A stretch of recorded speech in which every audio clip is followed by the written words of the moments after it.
Racikan berita. Assalamualaikum warahmatullahi wabarakatuh. Veritas Probitas Justitia. Rekan-rekan yang kebetulan menyaksikan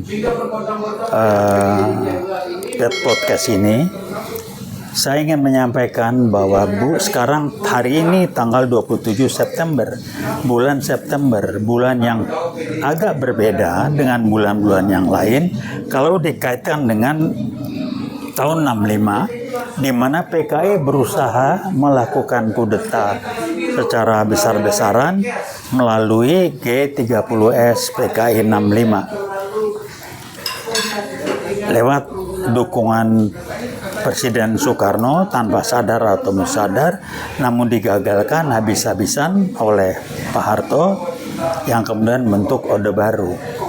Jadi G30S 65 itu adalah memang gerakan PKI terbukti dan tidak bisa dimata lagi.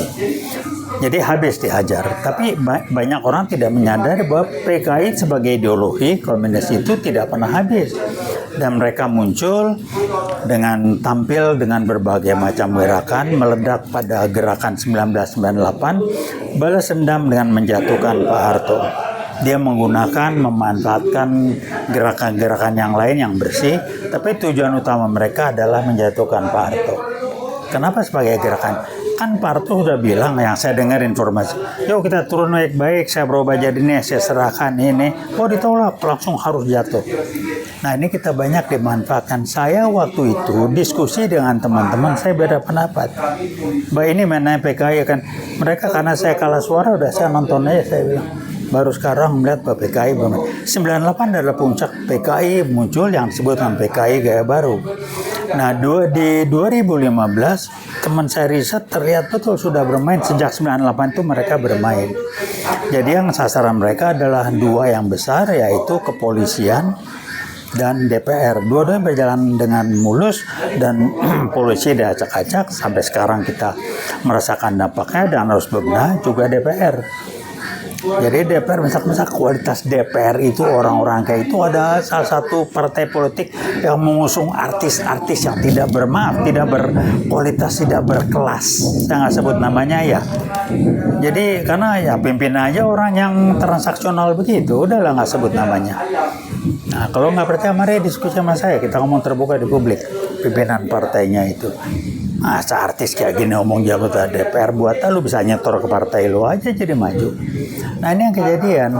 Jadi bulan September ini adalah bulan yang mestinya kita merenung bahwa kita bersyukur pada Allah Subhanahu wa Ta'ala kita bisa lolos terlepas dan berhasil mengatasi upaya jebakan PKI dalam G30S 65 itu.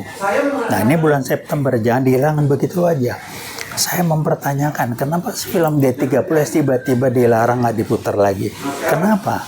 Ini kan menghilangkan jejak itu terhadap generasi muda. Seperti juga barangkali film-film yang lain. Sehingga sejarah sudah diputar balikan, tidak diperhatikan bahwa sasaran dari PKI itu cuma dua yang besar, menghancurkan umat Islam, memecah belah bangsa kita untuk ribut satu sama lain. Kenapa umat Islam dihancurkan? Dialah tulang punggung bangsa ini, mayoritas kita Islam. Dan sejak melawan kolonial, yang melawan itu kesultanan-kesultanan, kerajaan-kerajaan Islam. Dan Belanda tidak berhasil menghancurkan Islam karena yang melawan terus segala macam. Jadi ini yang terjadi. Tapi mari kita pahami, kembali ke bulan September, G30 PKI ini harus jadi pelajaran. Kalau tanya apa saran saya, permintaan saya bukan saran, putar lagi film G30S setiap 6 bulan. 2, masukkan di sejarah. Diajarkan, itu penting. Diajarkan seperti juga sejarah dalam perjuangan melawan kolonial, bagaimana kerajaan-kerajaan sultan-sultan itu melawan penjajah Belanda. Itu di sejarah nggak ada. Dihilangkan itu. Jadi tolong dipahami, ini ada upaya merubah sejarah, menghilangkan karena ada tujuan. Jadi kalau memang dianggap umat Islam itu bukan siapa-siapa, senang mereka. Saya bukan mendewakan, enggak, memang faktanya yang melawan penjajah keras itu dari umat Islam, karena mayoritas kita bukan umat lain, enggak, bukan, tapi mereka minoritas dan itu dibawa oleh penjajah. Saya kebetulan melihat di medsos ya pernyataan Roro Kudrung yang sejalan dengan itu. Nah, rekan-rekan, saya mengingatkan, ingat kembali bulan September, tanggal 30 September, G30 SPKI itu bermain. Jadikanlah ini pelajaran, jadikanlah ini pegangan untuk kita bisa melangkah ke depan lebih jauh. Jangan pernah percaya bahwa PKI sudah bubar. PKI tidak pernah bubar, hanya berganti wujud, berganti wajah dengan nama, kita kasih nama PKI Gaya Baru, nyusup kiri kanan. Ciri-cirinya gampang, saya ulangi. Yang melakukan ini bisa PKI Gaya Baru, bisa juga orang-orang yang bukan PKI Gaya Baru yang dipapari dan menjadi kepanjangan tangan PKI Gaya Baru tanpa disadari. Ciri-cirinya gampang, dua saya.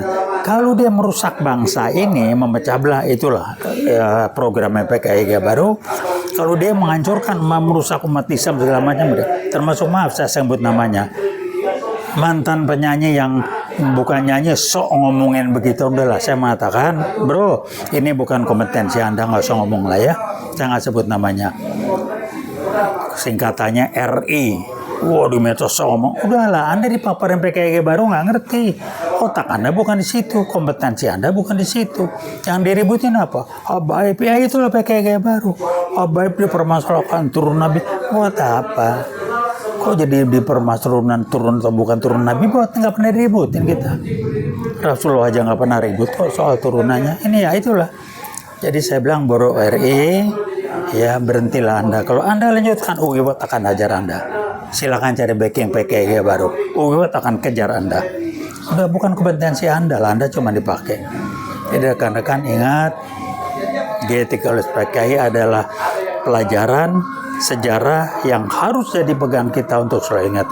Hanya karena tangan dan ridho Allah lah kita bisa lolos dan mengatasi upaya PKI untuk mengambil alih Republik ini. Luar biasa. Itu di luar perhitungan PKI sama sekali. Terima kasih. Selamat mengingat, menentukan, dan melawan terus G30 PKI dengan PKI Gaya Baru dengan berbagai macam bentuk. Terima kasih. Wassalamualaikum warahmatullahi wabarakatuh. Veritas, Probitas, Justisia.